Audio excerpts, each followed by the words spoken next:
இன்றே டவுன்லோட் செய்து உங்கள் ஃபேவரட் ஷோக்களை என்ஜாய் பண்ணுங்க. பூஜை முடிஞ்சது, நான் அப்படியே கிளம்புறேன்.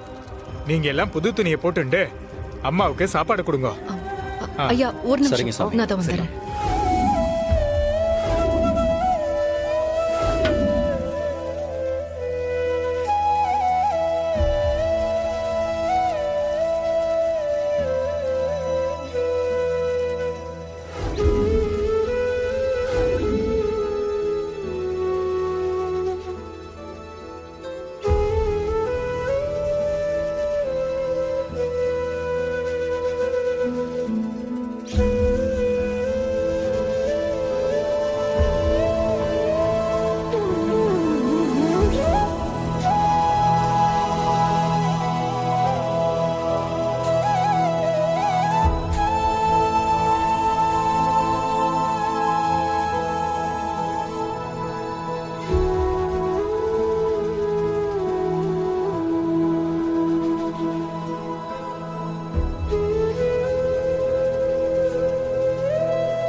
அண்ணா,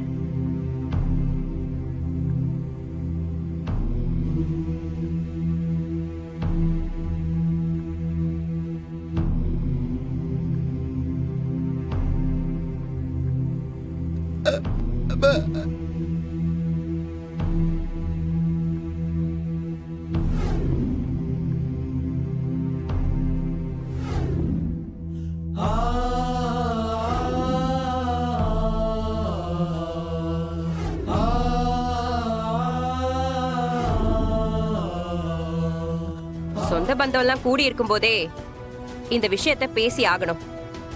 யாரும் போயிடாதீங்க.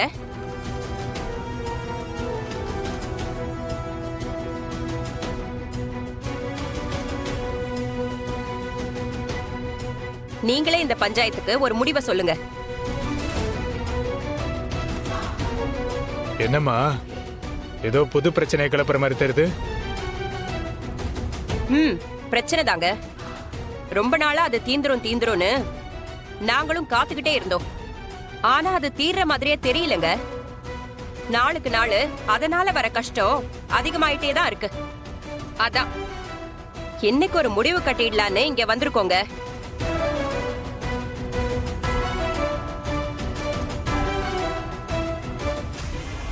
இதோ நிக்கிறாங்களே எங்க சம்மந்தி.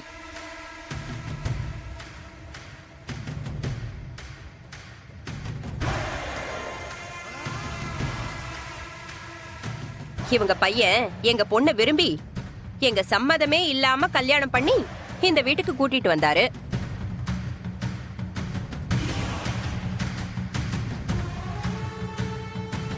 நாங்களும் எங்க பொண்ணு வாழ்க்கை நல்லா இருக்கணும்னு எங்க கௌரவத்தை எல்லாம் விட்டு கொடுத்து எங்க பொண்ணுக்கு செய்ய வேண்டிய முறையெல்லாம் சரியா செஞ்சு வச்சோம்.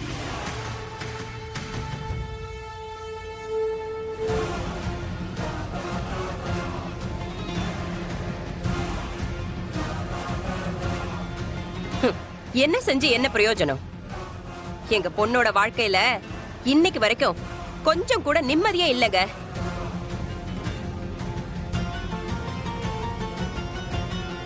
இவர் கூட என் பொண்ணு வாழ பிடிக்கலன்னு சொல்லிட்டா.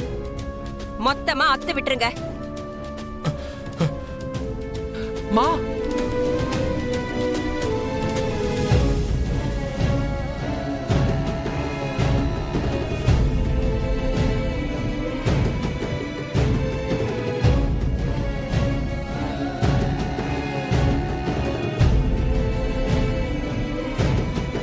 அம்மா இங்க பாரு தீபா, பேசி முடிக்கிற வரைக்கும் சத்தமே வரக்கூடாது. அமைதியா இருக்கணும். என்ன சொல்றீங்க? நான் என்ன தப்பு பண்ண? தீபா, என்ன தீபா அதெல்லாம்? இதுக்குதான் நீங்க அம்மா வீட்டுக்கு போனியா? தம்பி, போதும். நீங்க என் பொண்ணு மேல காட்டின பாசமெல்லாம் போதும். உங்களை மருமகனா ஏத்துக்கிட்டதுக்கு நாங்க எல்லாரும் அப்படியே பூரிச்சு போயிருக்கோம். சத்தியமா சொல்றையா, மனுஷனா பிறந்தா கொஞ்சமாவது மனசுல சூடு சோறனு ஏதாவது ஒன்னாவது இருக்கணும். அப்படி எதுவுமே இல்லாம இப்படி தண்டமா வளர்ந்து நிக்கிற பாரு.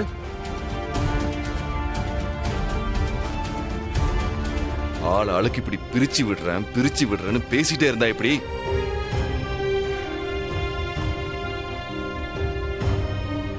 ஒருத்தவங்களோட வாழ்க்கையை பிரிக்கிறது ரொம்ப சுலபம்.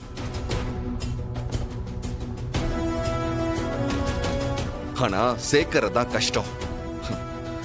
அவங்களுக்குள்ள 1000 பிரச்சனைகள் இருக்கிறது உண்மைதான். அதுக்காக தப்பான முடிவை எடுக்க கூடாது. இவர் வேலைக்கு போகாம இருக்காருன்னா அதை நாம பேசி சரி பண்ணிக்கலாம்.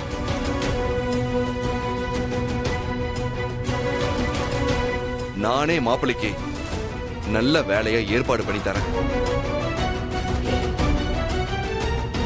அவரு வேலைக்கு போனா உங்களுக்கு எல்லாம் ஓகே தானே? டேய் வாய மூடுறா. இப்படிதான் ரோஷப்பட்டு தான் தொழில் பண்ணாரு. என்ன ஆச்சு?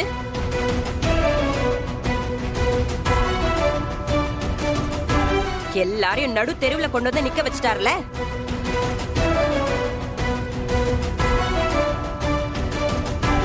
தீபா, என்ன ஏதாச்சும் சொல்லுங்க. ஏன் அமைதியா இருக்கீங்க? இவங்க சொல்றத நீங்க ஒத்துக்கிறீங்களா? துளசி, எங்க வீட்டு பொண்ண சமாதானப்படுத்துற வேலையெல்லாம் வேண்டாம்.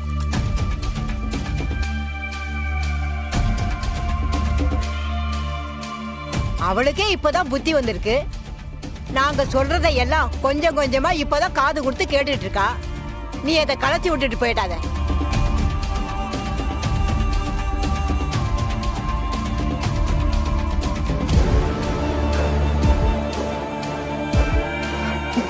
கேசவா, ஏன் அமைதியா நிக்கிற? என்ன பண்றதுன்னு தெரியலக்கா. திரும்ப திரும்ப சொன்னா நான் அவகிட்ட வேலைக்கு போறேன்னு சொல்லிட்டேன்க்கா.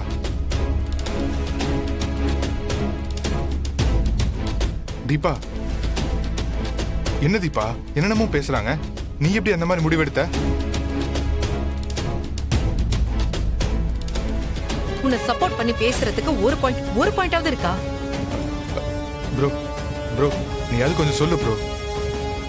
நான் என்னடா சொல்றது? அதான் மூத்தவங்க இருக்காங்கல்ல,